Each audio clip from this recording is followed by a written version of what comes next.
शाहूवाडीत जनआक्रोश आंदोलनाची जोरदार तयारी. वन्य प्राण्यांच्या मुळे झालेली नुकसान भरपाई आणि शेतकऱ्यांच्या विविध मागण्यासाठी काढण्यात येणाऱ्या 11 तारखेच्या जनआक्रोश आंदोलनाची जोरदार तयारी झाली असल्याची माहिती आबासाहेब पाटील यांनी आज पूर्वनियोजित जनआक्रोश आंदोलन कमिटीच्या बैठकीत पत्रकार परिषदेमध्ये दिली. करंजोशी येथील श्रीराम सांस्कृतिक हॉलमध्ये बैठक पार पडली. गावागावातून मोटरसायकलीवरून यामध्ये शेतकरी बहुसंख्येने सहभागी होणार आणि शेतकऱ्यांच्या अस्मितेची आणि न्याय हक्काची ही लढाई घेतली असून शेतकऱ्यांच्या न्याय हक्कासाठी ही लढाई आरपार होणार. हे जनआक्रोश आंदोलन अत्यंत शिस्त पद्धतीने होणार असून आंदोलन यशस्वी करण्यासाठी विविध कमिटी स्थापन केल्या आहेत असं त्यांनी यावेळी सांगितलं.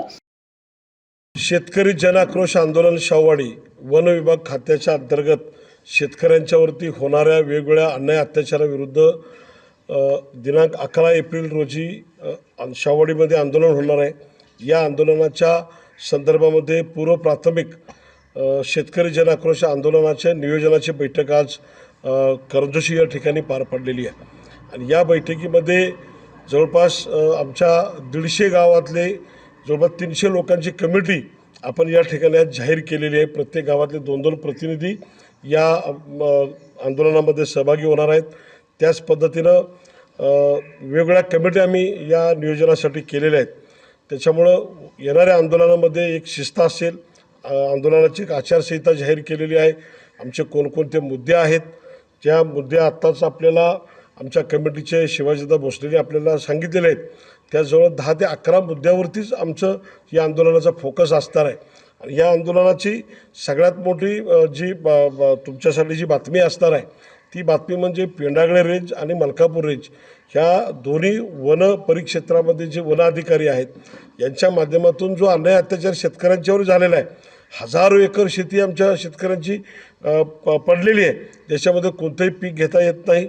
त्याच्यामुळं शेतकऱ्यांच्या मुलांच्यावरती शेतकऱ्यांच्यावरती खोटे गुन्हे कसे दाखल केले जातात या बाबतीत रोज रात्री आम्ही गावागावात जाऊन जे चर्चा करतो आहे, माहिती घेतो आहे. आणि ही सर्व माहिती आम्ही शासनाकडे पुरवणार आहोत. शासनाला 11 तारखेपर्यंत आम्ही अल्टिमेटम दिलेला आहे.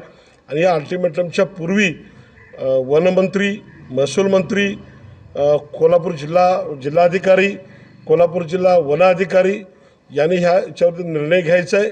हे आंदोलन 11 तारखेला होणार आहे. या आंदोलनाच्या बाबतीत आज निर्णय झालेले आहेत.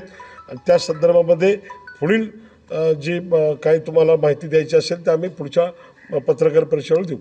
यावेळी दत्ता वारकरी, दादा यादव, बापू नवाळे, पैलवान प्रकाश काळे, संपत पाटील, सागर चावरे, शिवाजी भोसले, लक्ष्मण पाटील, ज्ञानदेव भोसले, रामचंद्र पाटील, तुकाराम पाटील आदी शेतकरी बहुसंख्येने उपस्थित होते. मलकापूर प्रतिनिधी रोहित पास्ते.